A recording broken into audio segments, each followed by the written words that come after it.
Good evening, ladies and gentlemen. Welcome to the CJ Unedited podcast. My name is James Hanson, and as always, I am joined right alongside here with Chrissy McNamara. Before we begin our show, we have some breaking news that just got reported about almost an hour and a half ago, and it ties back into last week's personal interest piece with Chrissy. So, Chrissy, go ahead and take it away. Hi, y'all. Hope you're having a great. Oh, I'm all by myself. Hope you're having a great week. I am having a pretty good week, but it just got about 10 times better when I opened up my Twitter today and saw that Mr. Jamie Spears himself has agreed to step down as Britney's conservator. This is a major. This is a major step in the right direction for the Free Britney faction. Dude, I literally saw that and I was like, Chrissy, oh my God, Chrissy. Like, I have to message Chrissy. And so, I mean, it just to talk about that 2 weeks ago, and here it is. And here she is. Guys, if you guys have any input on this Britney Spears conservatorship or any shocking news or like your like reactions to finding out that she it's almost over, I feel like now. Yeah, I did make a really fun TikTok. It is on my Instagram. If y'all want to see it, follow me. It's on my story. My dog pops in at the end. I've been pretty vocal about this. So, oh my God.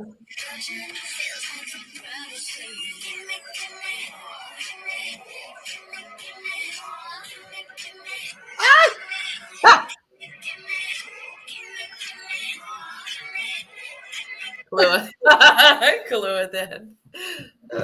No, when I saw that, I literally was like, oh my goodness. Like, at first I thought it was a joke. And then I saw that it was CBS. That was CBS News that was reporting it. And I was beyond the moon. And I knew you were probably excited about it. So, guys, if you guys are like on the YouTube stream or Facebook stream, like chat in a little chat box, your reactions. It's going to be exciting. And I'm really cool that we could bring that up literally 2 weeks because we said we were gonna cover it again if it happened. We were like, yeah, once we get updates, we'll let you guys know. And bam. Boy, what an update. If you do open the articles on like CBS or TMZ or Times or whatever, they don't give you a ton of information, just that he agreed that he's going to step down as soon as he can get his name off it. And then I guess we'll just keep checking in to see what the next steps are. But hopefully this is leading to freedom very soon. She teased a video yesterday of her in a white crop top and like short shorts, and it was her messing with the top and backing up, and then on the caption it said "made you look." Hey. So like, she's starting to post more and more, and so I think that's because she knew this is going to happen. But Chrissy, it's a new week. It's our personal interest piece week and our what's up next week. But before we get there, how is your week today or this week? My week has been okay. There's been a couple little like hiccups, just life things, just a couple like, actually one of them I can't really say because it involves being an alternate of something, but we'll talk about it. We'll talk about it later. But I mean, just regular life stuff. But I'm excited because last weekend I did get to have a day at the beach and I went jet skiing with some friends. It was really fun. I was so jealous of that. I saw that and I was like, oh, she's getting to live her best life and I'm here working and slaving away. Period. It was fun. And then this weekend I go on a 1-week vacation with my in-laws to Seattle City. So that's going to be really fun. I'm very excited.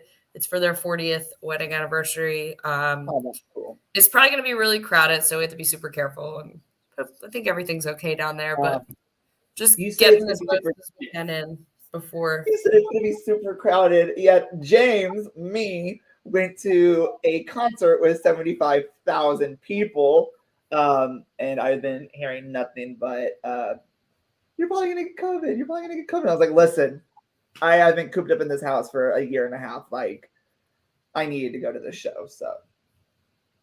But here we are.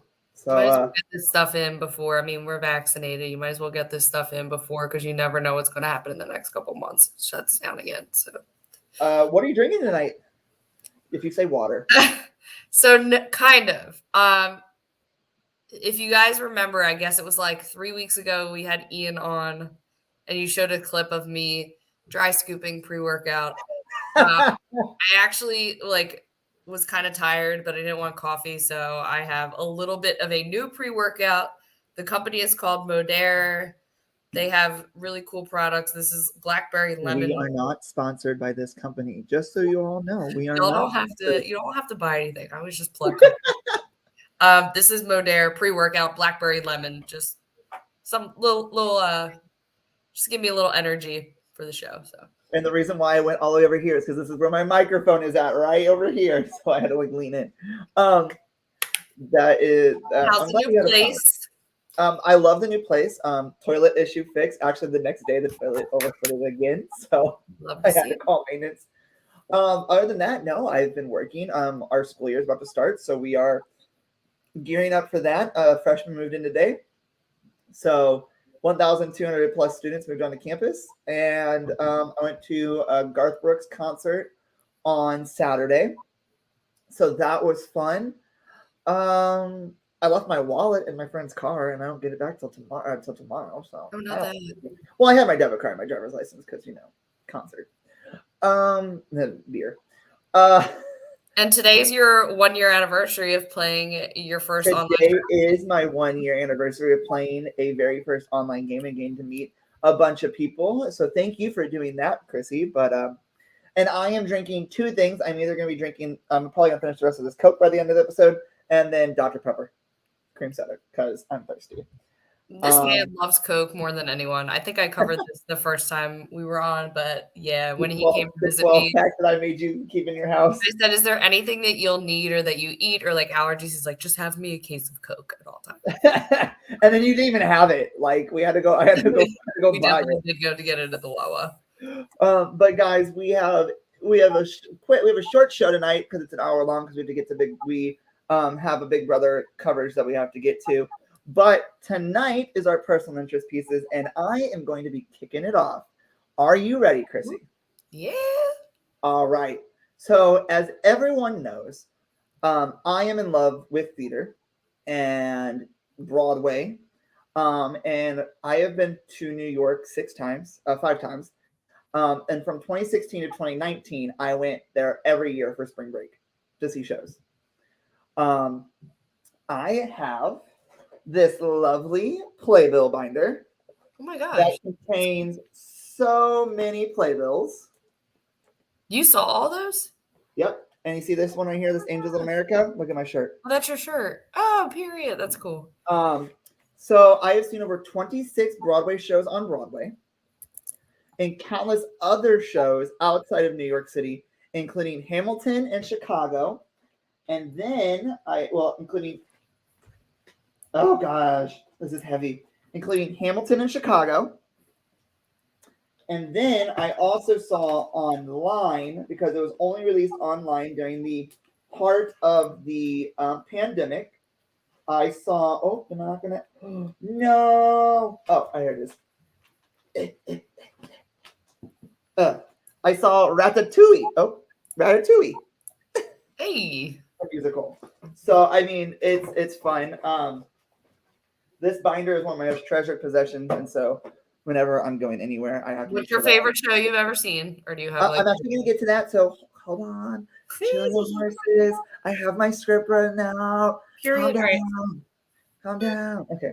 I'll mute. Oh no, you don't have to mute. It's fine, guys. Chrissy's also having technical difficulties.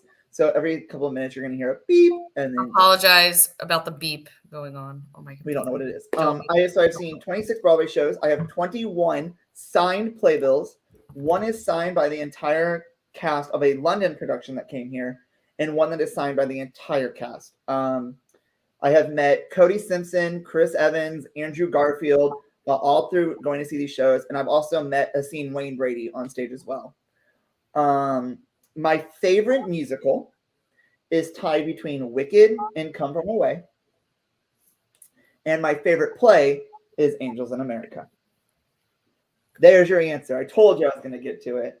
But why choose this for my personal interest piece? Because Broadway is back, baby.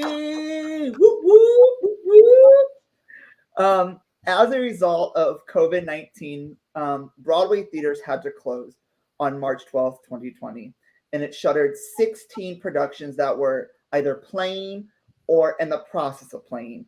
And I have a little video to show, so I'm going to add this to the stream.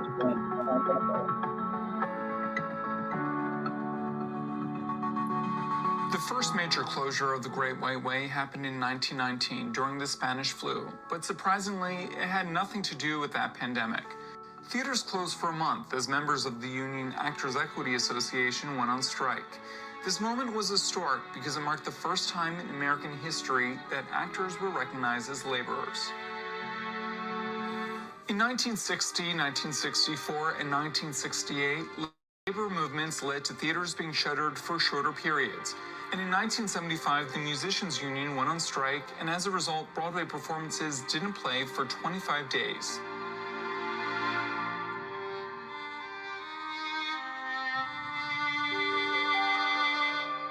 Theaters closed following the terrorist attacks on 9/11, but reopened just 2 days later at Mayor Rudy Giuliani's request.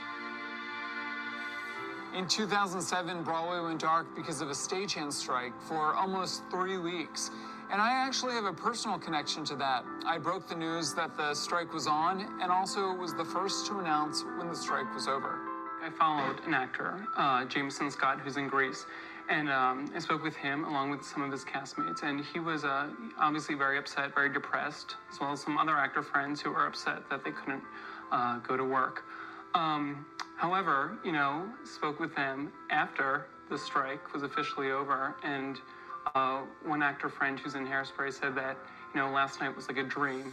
Ever since 2007, Broadway has only shut down 4 times for natural disasters and blackouts, and those periods have never lasted longer than 4 days. Facts that make the impact of this current year plus intermission even more shocking and devastating for those who make their living working in the theater. Frank Tillella, New York 1. I think that is a very interesting, just a little interesting background about how this pandemic can completely stop an entire thing like Broadway from having such a huge community. But on May 5th, 2021, Andrew Cuomo, the governor of New York, announced that Broadway would be allowed to reopen on September 14th. And the Broadway League announced that shows could resume in the fall. But we are super excited to say that Springsteen on Broadway, opened on June 26th. So Broadway shows are slowly coming back, and we started with Springsteen on Broadway, which is literally just Bruce Springsteen. He's performing on Broadway. He's doing all of his songs. The first play that opened was Passover. This is a brand new play. I'm going to give a little description of it. Antoinette Shinoni Nawad is powerful and provocative new play. It's called Moses and Kitsch talk smack, pass the time, and hope that maybe today will be different. As they dream of their promised land, a stranger wanders into their space and disrupts their plans. Evoking heartbreak, hope, and joy over its 85 minutes, Passover crafts everyday profanities into poetic and humorous riffs, eliminating the unquestionable human spirit of young men looking for a way out. And actually, one of our friends, Chrissy, Mark, actually went and saw this last night. And I wish I could have Mark on to talk about it, but Mark did. Okay. Yeah, Mark did. So Mark Levy. So I'm excited about that. And then the next musical, the next big one that's about to open up is Hadestown. Hadestown will be the first musical to open on September 2nd. Hadestown, welcome to Hadestown, where a song can change your fate. And this acclaimed new musical celebrated by singer-songwriter Annis Mitchell and innovative director Rachel Shafkin is a love story for today and always. Hadestown intertwines 2 mythic tales that of a young dreamless Orpheus and Eurydice, and that of King Hades and his wife Persephone, as it invites you on a hell-raising journey to the underworld and back. Mitchell's bellowing melodies and Shafton's poetic imagination pit industry against nature, doubt against faith, and fear against love. Performed by a vibrant ensemble of characters, dancers, and singers, Hadestown is a haunting and hopeful theatrical experience that grabs you and never lets go. Hadestown actually won Best Picture at the 73rd Tony Awards. Nice. So I'm excited that they're back because for someone like me, I actually had tickets to go and see a Broadway production in March of 2020. And I decided in January of 2020, not to pursue that because of COVID. And I'm glad I did because they literally canceled it like the week before I was supposed to even go. So, but no, like I said, when I was there, I got to meet Andrew Garfield, Spider-Man Andrew Garfield. That's crazy. Chris Evans, Captain America. And so you see all these people, like all these shows and all these people that are coming back. But Broadway is reopening, but there will be rules to follow.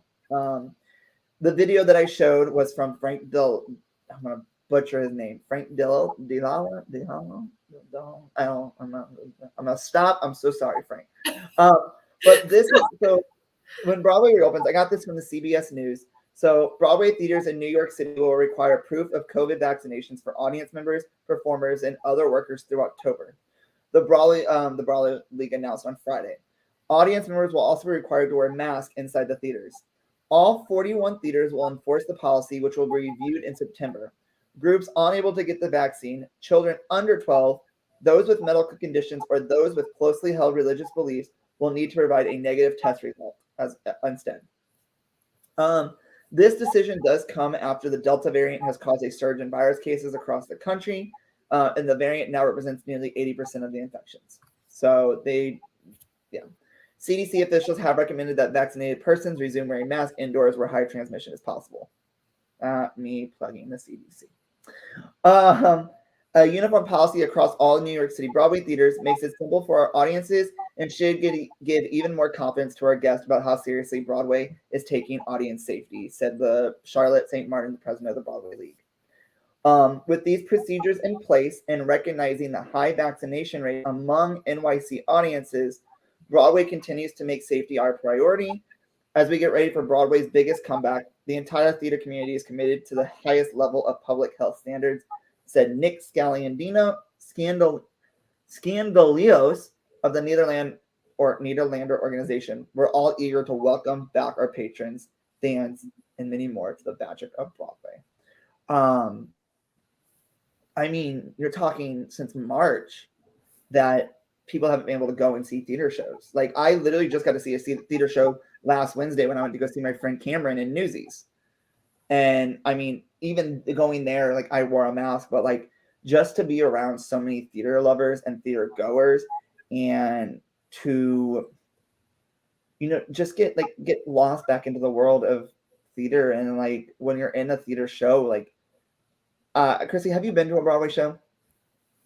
I've never been to Broadway, but I've gone to like the Walnut Street Theater a bunch of times in Philly. And I always like going there. I try to go once a year. I actually used to get either my mom or dad tickets for like Mother's or Father's Day. Wicked is also one of my favorites. Oh, I love Wicked. It's actually one of my tattoos. It says Dancing Through Life. Dancing Through Life. And that's signed by Jonah Platt. So, guys, if you guys are in the group chat, if you guys are watching, and you guys have been to theater shows or any shows, message what show you've been to. I know one person has been to a show that's watching, because they've been to a show with me. So I know they should type in the group chat what they've seen. Your dad. And what your favorite show is. But we'll show everyone's favorite show when we get to that point, at the very close to my very end of my article.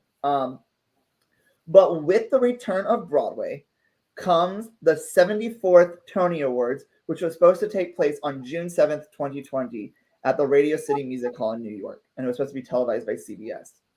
Now it'll be September 26th, 2021, and it will be broadcast in a whole new format. So anyone who loves Tony at the Tony Awards, this is what you guys want to be paying attention to, because this is some inside scoop for you. Paramount Plus, way to go, Paramount Plus, will stream a 2-hour ceremony beginning at 7 p.m. Eastern with presentations of awards for individual categories. CBS will then air a 2-hour primetime special entitled The Tony Awards Presents Broadway's Back, which is being promoted as a concert event that will celebrate the joy and magic of live theater. The special will include performances from beloved classics and the three best musical nominees, and the presentation awards for Best Musical, Best Revival of a Play, and Best Play. Now you may be wondering, Chrissy, who are the nominees? Well, don't worry, I'm gonna tell you. So buckle up. You got me. I want to go to the theater now. Well, then go. When you come, let's go to New York. Deal. Period. Deal. I will go to New York. I will go to the theater.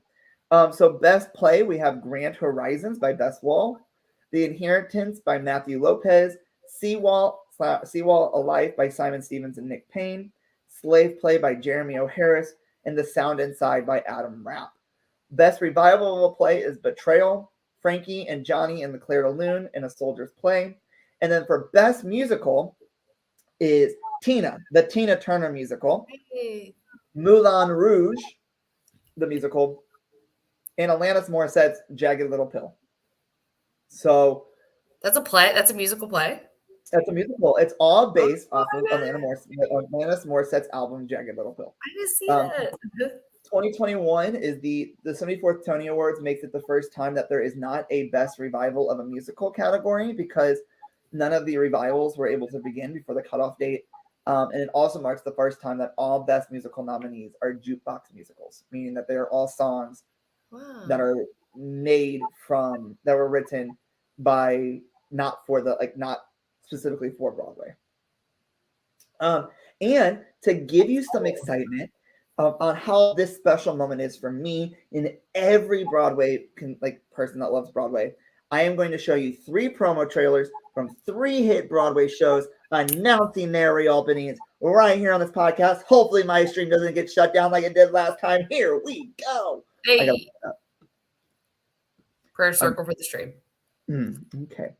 I am going to bring these up now, and hopefully this works. So here is the promo for Hadestown.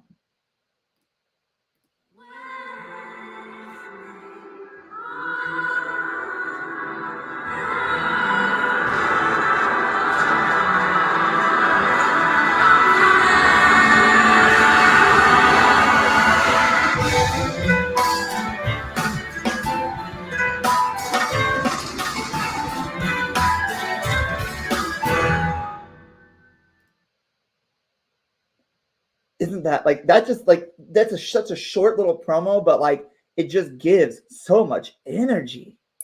I want to know more. Oh, this one just started playing without me even wanting it to play. So give me a second. Okay, this one, Chrissy, is for Jagged Little Pill.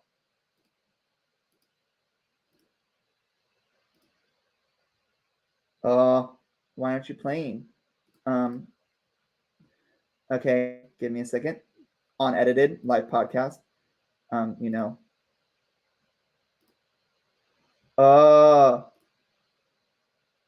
the? Why isn't it working? I'm sorry. Pause for technical difficulties on my end. Oh, here we go. Here we go. Sorry.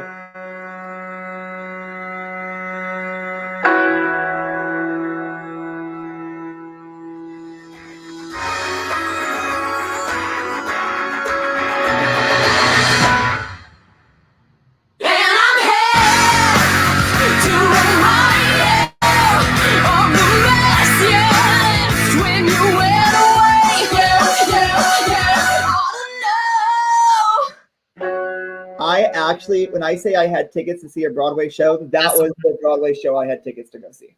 Oh, really? Yep.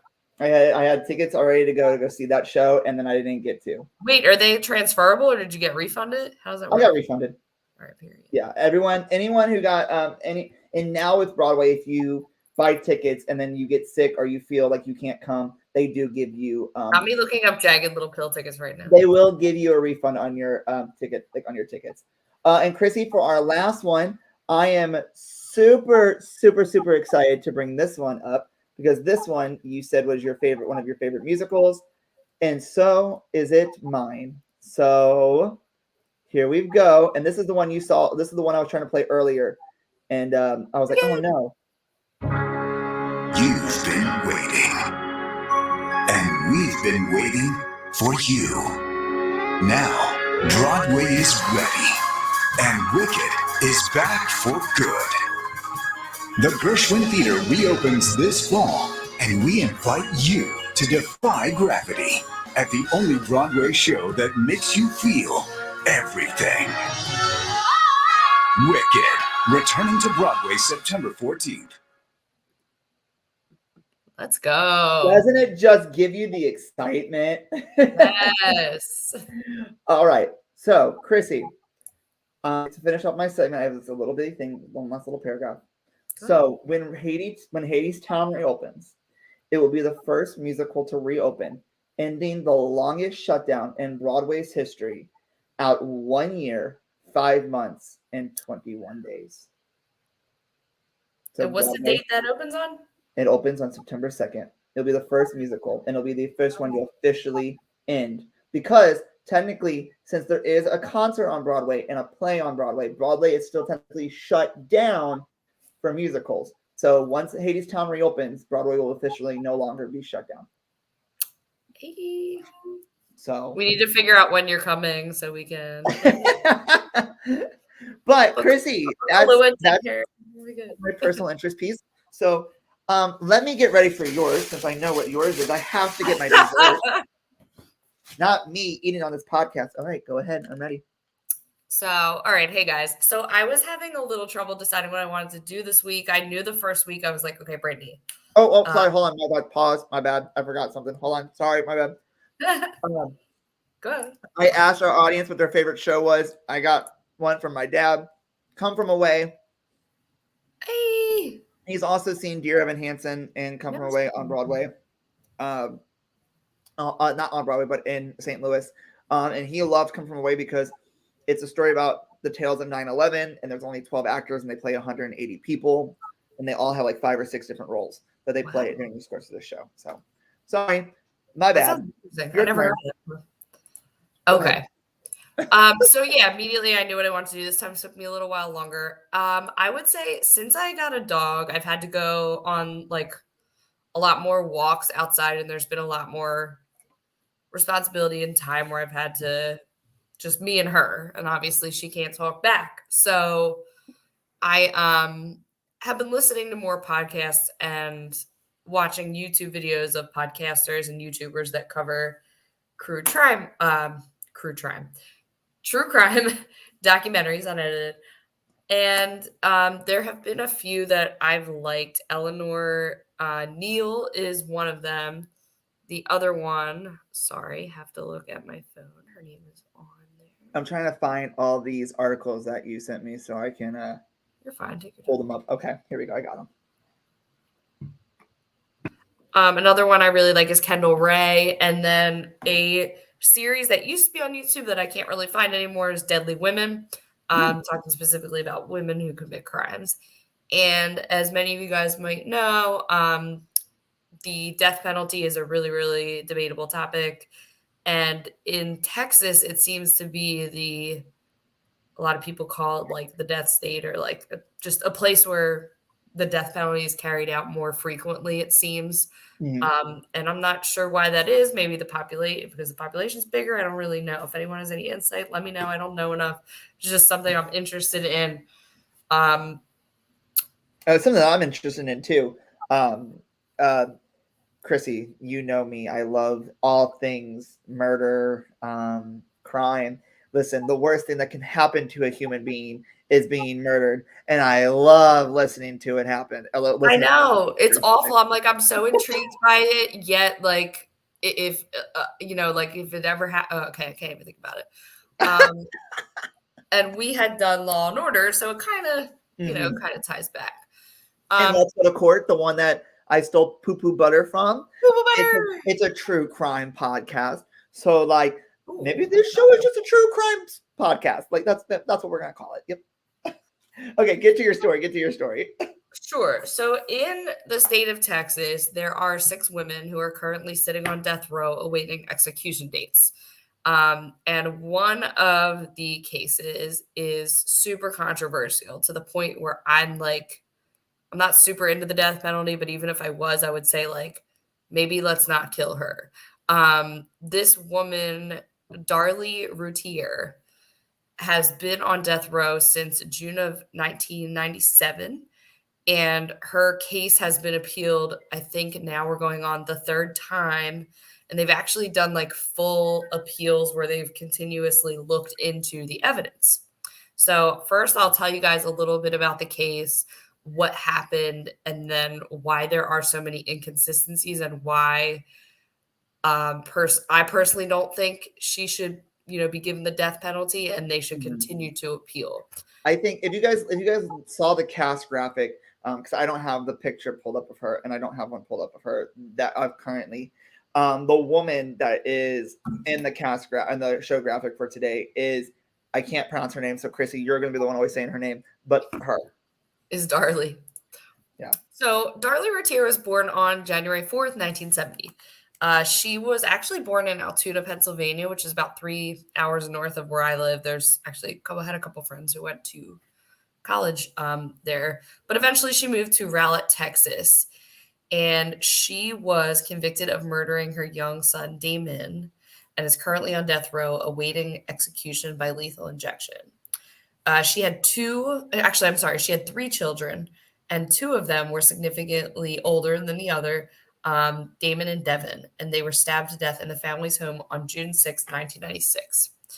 Darlie Routier was accused of killing both children, but was only prosecuted for the murder of Damon, the younger of the 2 murdered boys. I'm not really sure why she wasn't prosecuted for Devin's murder. I don't think there was as much evidence there to convict her. But see, this is what I hate about true crime stories, is because if you're going to convict one because you think she did it, then how come you don't know she did the other one? They were both right there.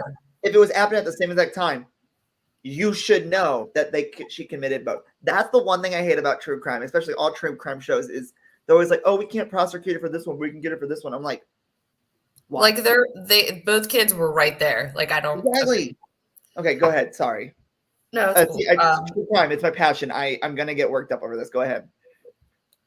So Darlie Routier testified that an intruder killed her children, but police found several inconsistencies between her report and the crime scene evidence. So the story that she gave, she called 911 on this night, June 6, 96, and said that her, children had been stabbed, and that she had also been stabbed. And she was having a difficult time. We'll get to the videos where you can kind of hear some of the call, but she was having a difficult time, making the call because, one, obviously she was very upset and it was scary, but she had also been stabbed in the arm, and the intruder had apparently attempted to slit her throat, and she actually almost died. So during the 911 call, Routier can be heard saying that she found a knife on the floor. And so the 911 operator warned her not to touch anything, but she kind of realized, oh, crap, she already touched the knife. So yeah, she touched it already. She was the one holding it. Oh, sorry. Go ahead. See, this is why. Okay, I'm taking myself and I'm muting myself. Okay. We don't know. So, okay. I don't know which order to present this information in. I guess I'll just start kind of with the 911 call. So that night, she makes a 911 call that her 2 boys had been stabbed. They woke her up in the middle of the night saying, "Mommy, there's a man And by the time that she kind of came to, she saw the outline of somebody leaving her house. He had broken in. He was wearing a baseball cap. It was dark late at night. She went to go find her kids, seen that they had been stabbed, and grabbed the knife that he had left. She also, at some point, I don't know exactly when, but during this process, was stabbed herself. Ooh. The specialist that investigated this referred to Routier's wounds as superficial. Her neck wound came, however, within 2 millimeters of her carotid artery. The blood spatter analysis expert testified that cast-off blood found on the back of Routier's shirt, indicated that she had raised the knife over her head as she withdrew it from each boy to stab again. Her bloody footprints were also found underneath a vacuum cleaner and broken glass, indicating those items had been placed there after she went through the kitchen instead of before, as she had claimed. In spite of broken glass being in the path of her bloody footprints, Routier had really no significant injuries to her feet. Another thing that the prosecution used against her was a video that surfaced of her and her family holding a birthday party at the children's grave to celebrate posthumously Devon's 7th birthday, which was just 8 days after the murder. So this was when people started to kind of get her on their radar, and when the cops really kind of felt like it was her, because at the gravesite video, she was really just kind of like laughing and smiling and appearing really happy, and they were spraying silly string on the graves, and they brought all these gifts. But if you talk to her family would say that they really like gave her a pep talk for this birthday, because his birthday was 8 days after the murder. So invitations had been sent out to all his little friends at school and whatnot, and they came, to the grave. So they said, kind of, you got to hold it together for these kids. You got to celebrate his life. That's a weird party. I know it is a little. I'm sorry. You're 8 years old. I would not be taking my child to a kid's birthday party at a gravestone. That is not about to happen. It is weird behavior. For Continue. Sure. We know your side. Continue. I don't know my side. I don't know. I don't know. Oh, she's guilty. She should never. Just finish presenting the evidence. Let me, because I'm still on the prosecutors. So 4 days later, Routier was charged with capital murder, or as Murder PD calls it, parricide, and was eventually sentenced to death by lethal injection. She's still alive. So how big the jury was? Do you know what, or did you not do that kind of research about was it how many men versus how many women, how many moms versus single moms? No, but now I want to know.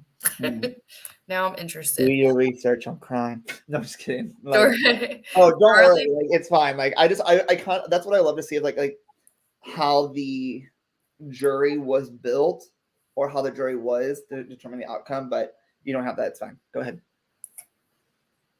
I'm kind of looking for it, too. Yeah, but no, I want to do this other part too, and then I'll probably look it up at the end, while we're wrapping up. You can hold off on the jury until after I start presenting all what's next, and then while I'm doing that. Cool. We have 20 minutes. All right, so that's kind of the story that led to her conviction. But in the years that have passed, and it's been 1997, 2020, it's been what, 24 years? 25 years? Almost 25 years. Yeah, she's 51 and she was convicted at 26.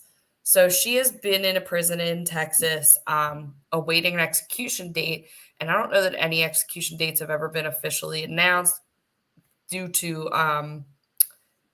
the multiple appeals that she's made with several different lawyers. Yeah. Routier's family maintains a website which protects her innocence and has been created by her supporters to present their views and claims of her innocence. Defense attorneys allege that the errors were made during her trial in the investigation of the murders, specifically at the crime scene. They also claim that there's significant evidence which was improperly excluded, while questionable prosecution evidence was improperly allowed into evidence. Her appeals have thus far continuously failed, but apparently in 2018, a new DNA test was ordered and things have kind of been slowed down due to COVID. Okay.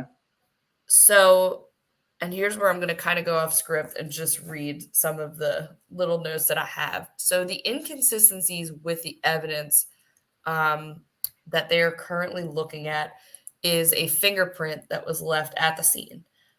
This fingerprint was not identified as hers, not identified as any of her children's, and not identified as her husband's. So I'm like, you all gonna test the fingerprint? Like, Well, see, the thing is, if they test the fingerprint, is the fingerprint in CODIS? Like, are they alive now? Like, is it in the database? Like, it was so long ago. Like, it could be in the database. It could not be. Like, that person might not have a life of crime, so their fingerprint might not be in it. So, like, true. And she had no criminal record before this. So the biggest thing is the fingerprint that was found, that was not hers and not anyone else that was at the scene and not her family's. There was also a sock which belonged to one of the boys, I think Damon. It was a bloody sock containing the boy's DNA, but not her DNA. And this sock was found 75 yards away from the house in an alley. So it just seems like a lot for the defense. That's their one of their pieces of evidence that they found over the years. It just seems like doing a lot to stage a crime scene. Also, the wounds to her neck. Are you able to pull up the picture that I showed? Oh, yeah. The wounds to her neck and body. A lot of people that defend her say that these seem a little bit too. Okay, it's hard to see here, but I can see the wound over here. Yeah. The wound right there. So she spent, I don't know, I guess almost like a month in the hospital recovering from that. She was very, very near death. Like if she had not gotten to the hospital in a certain amount of time, I don't know how long it would have taken, but she was pretty close to death. And there are other pictures that, show how badly those cuts on her arms were and how badly they were bruised. And they were not identified as any type of like self-defense wound. Yeah.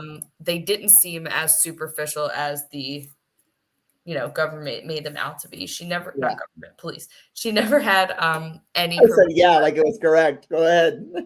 Period. She never had any criminal record before this. And when the defense was giving their initial, when the attorneys were initially giving their evidence for the defense, they had no real experts. I don't know why they didn't, hire somebody that was an expert. I guess maybe there's better availability for that now, like almost 30 years later, but they didn't have any experts that were able to testify to help prove regarding the fingerprint in the bloody sock. Now she currently has a new appeal lawyer named Stephen Cooper, who is saying that, why would this woman go through this trouble to almost kill herself just to stage a crime scene? At the same time, you have people that are not in the defense saying, maybe she meant to die. There's no really apparent motive. They just seemed like a happy, normal family. They didn't have like a ton of money, but they weren't, poor by any means. I don't know that she was trying to get any type of life insurance. Her husband has divorced her since, but just because she's been in jail so long that, it was difficult for their marriage. Routier's appeals have been remanded. I'm sorry, I'm cutting up. I understand that because, like, if you look at a lot of crimes that involve a couple and their kids, if it involves kids, 98% of the time, they don't survive. Like, the relationship doesn't survive. Like, they end up getting divorced. Sorry. Yeah, he consistently, like, even in a video, we're gonna, in a couple minutes, we're gonna watch a clip from a video that was made, I forget what it's a defense side of the video from, like, I think it was like made in 2018 or 2019, and they are divorced, but he still defends her and maintains her innocence as well. It's just, I get it, 25 years in prison, it's, it's hard to maintain a relationship there. Her appeals have been remanded to the state level for improved DNA testing. And once all of the state level DNA testing has been completed, the testing ordered by the federal courts will begin. In the meantime, she remains incarcerated on death row, located in Gatesville, Texas, the Mountain View unit of the Texas Department of Criminal Justice. So there's no official like execution date because these appeals have been so numerous and have sparked so much controversy. And what's the last thing I was going to say about this? For personally me, I don't really, can I do? Let me see. Can I do? Okay, wait. I don't know if I can. Can I share? No, I can't. Sure. Okay. I had a better video of the wounds, but so I will. Okay, wait. Here we go. Are you okay? Are you wanting me to show this video now or wait? Yeah, in 1 second. I'm just gonna say Okay. one more thing here. So involved, since I can't show the picture I wanted to, I had another picture of the injuries, but I'll just kind of describe them. So Darlie was told that one of her arteries had been nicked and it had been 2 millimeters more, she would have bled to death in minutes. So I don't know. There's something about that just doesn't sit right with me. But then there's something about her behavior at the gravesite that just doesn't sit right with me. So I don't know. It doesn't sit right with me is that you invited a bunch of 8-year-olds to a grave site. Yeah. That point blank period is messed up, and why her family would allow it, her husband would allow it. No. Again, guys, this is my views, not her. This is not this is my views. Sorry. This is how it worked up I get about the crime shows. Go ahead. No, you're good. I think I covered everything I wanted to. I guess this case just interested me because she's been sitting there for so long. Yeah. That I'm just wondering, like, if they're going to just chalk it up to life in prison or if they're going to continue to push for these appeals and what this DNA test is going to reveal. I think that they're taking a look at, hopefully they're taking a look at that fingerprint and more DNA from the crime scene.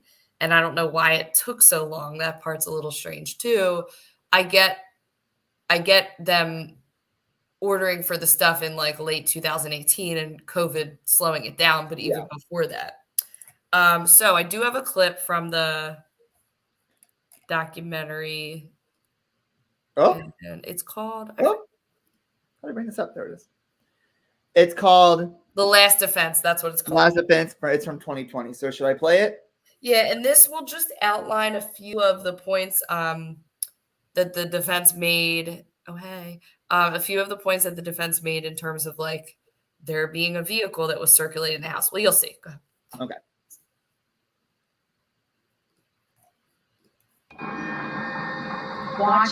Just watching Darlie's house. I started to walk towards the car, and they pulled out very abruptly.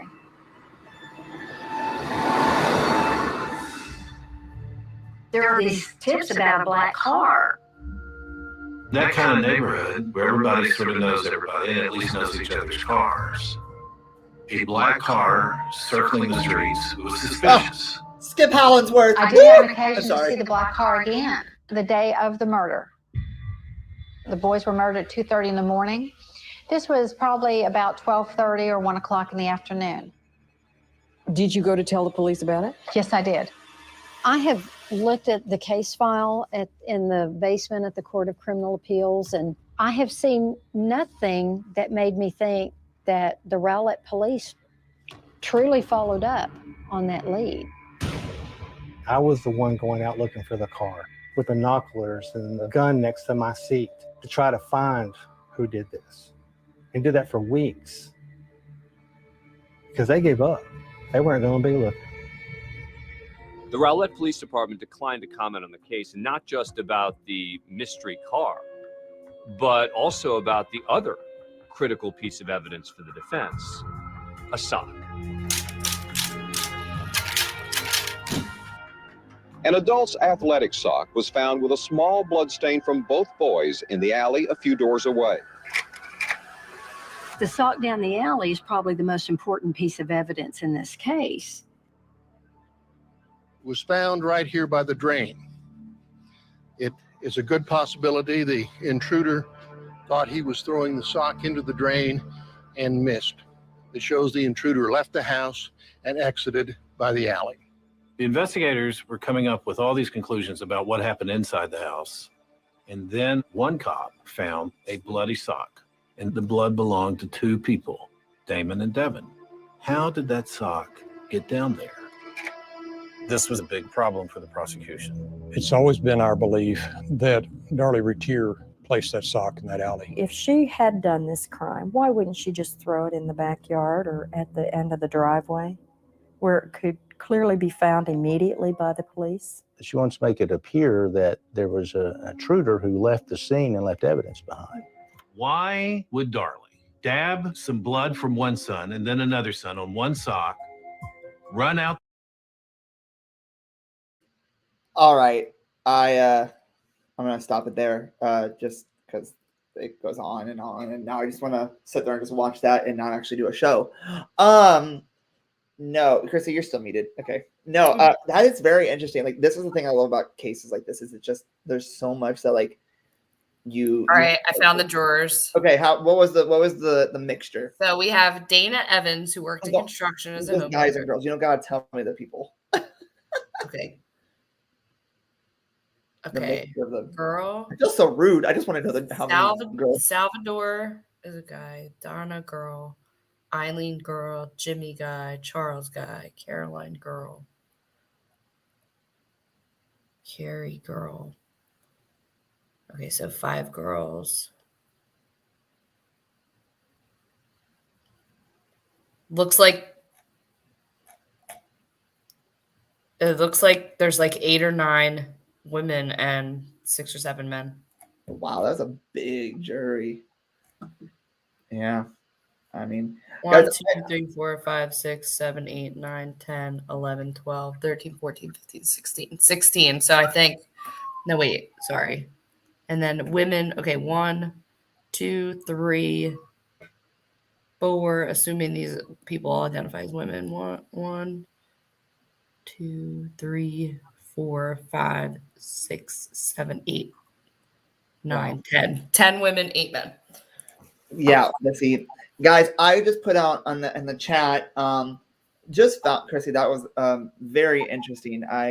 Sorry, my hair just went. No, you're fine. I love that. That was a nice little case that you personal interest piece that you did. Like, that was really good. Thanks. Guys, I put out in the on the chat, should we do an episode where each of us just present a crime case? Because that would be fun. We got a shout out from Adam while you were talking. He said, "Hi, Big James." I don't know why he said James. And Chrissy, thrillers are the best. Hi, Adam. Put out, should we do an episode where each of us present a crime case? Let us know, because listen, I want to do, and I have one so bad I want to talk about. It's based in my hometown, and I want to do it so badly. Or from where I'm from. But Chrissy, yeah, that was really good. Thank you. You're welcome. So real quick, guys, we're gonna go through what we are doing, what's coming up in September, and then we'll talk about what's going on with our show coming up for the rest of this month. So, guys, coming up, we have our crazy. This is coming up in September, ladies and gentlemen. So we got a couple weeks before then, but we don't have any shows where we can really plug things coming up. So I'm going to do it right here. September 2nd is our crazy news stories. So, we're back. September, we're going to be talking about August's crazy news stories. If you have any, send us an email, which will be dropping a little bit later. September 9th, we're going to have Lucas G and Hunter I. They're 2 of our friends from the sequester community that we met. And we're going to... Lucas, whew. Anyway. We're going to do a little thing that Adam suggested last week. We're going to do a little bit of a lightning fire game with them. So please be sending us, you guys don't know anything about them, so please be sending us information, questions that you want us to ask. We know we're going to ask questions. There may be a game involved. Chrissy, you might want to prepare for another scavenger hunt just in case. Not the scavenger hunt again. September 16th is a pre-recorded episode that we're going to air. Hopefully it goes through. We've never done a pre-recorded, but we're going to have Kelly Murphy from Tough as Nails. He was the first winner of Tough as Nails, and he's also one of my customers at work. So we're going to have him in. We're going to talk to him, but it is going to be pre-recorded because I have an event going on that night, which I cannot miss. So it's going to be filmed, pre-recorded, should go on directly at 7 o'clock Eastern, 6 Central. So be ready for that one.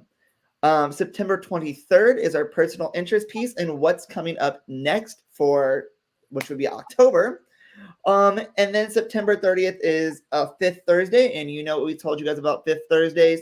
There are no shows on Fifth Thursdays just because we don't have that much to talk about. Chrissy, which one of these are you excited the most about? I think I'm excited to see Lucas and Hunter, but also to watch Tough as Nails and get to see that. get to Chrissy, do that. we just got a suggestion from my dad. Each do a killer thriller from your hometown or a crime. I'm not going to say killer thriller because the crime that I'm wanting to do is not a killing. So, but yeah, we can do that. No, stuff happens and stuff happens. Yeah, exactly. Stuff. But Okay. guys, thank you guys. So next week, like I said, we do not have a show. So there are no shows next week, which means come find me in Seattle, y'all. Yeah, there's no show next week. So this is the last show for Chrissy for this month, and she will be back in September. So no show next week, but the following week after that is the Gilmore Girls Roundtable Special. So be ready for that one. Be excited. I'm excited. I'm going to have 2 friends with me right here in the apartment that I'm staying in. So that is going to be very exciting. My friend Andrea and my friend Megan. All things Gilmore Girls related. It's going to be a blast. I'll be watching. I actually Chrissy, I just got one of my hoodies for this today. It just came in the mail. Something came in the mail. Oh, Dragon I love it. So we're all going to be wearing something Gilmore Girls related or be drinking out of something Gilmore Girls related. We do not know. But Chrissy, before we go, do you want to run through your social media handles quick? Yeah, sure. You guys can follow me on Instagram at crasmag_4. You can follow my dog Kahlua at Kahlua_pup410. Wish her luck. Oh, she just barked. She must know what I'm talking about. Wish her luck as she goes off. School, actually, while I'm gone, school will be starting again, and she will be doing some daycare time. And when I see you guys again, I'll let you know how the school year is with the 3rd possible year of being affected by COVID. So, guys, my Instagram is at jhanton. It never changes. So that's all I got to say about that. Guys, we do have I want to promote this. We do have a link tree. It is in all of our it's in my bio and it's in the CJ Unedited bio. Chrissy, I don't know if it's in yours yet, but she might put it in there. You can put it in. It's a link that once you click it, it'll give you access to our YouTube page, our Instagram, our Facebook, and you can email us with topics that you want us to talk about, ideas for our show, suggestions like that. Follow us on Instagram and social media at CJ Unedited Podcast. Again, you can email us at cjuneditedpodcast@gmail.com. I think that's all. I think we're done. I guess we'll give you guys a Big Brother update in a couple weeks. Yeah, we'll give you guys a Big Brother update when Chrissy gets back. By then, 3 people will have been evicted. The fast comment is that it's 17-15 right now. James just really moved up based on last week's eviction of Whitney and the HOH win of Derek X. Well, Chrissy, thank you for coming on as always. And ladies and gentlemen, thank you guys for being here. We will see you guys. I will see you guys in 2 weeks for an all new and all in person episode. Until then, stay safe, stay healthy, and remember to live your life 100% unedited. Good night.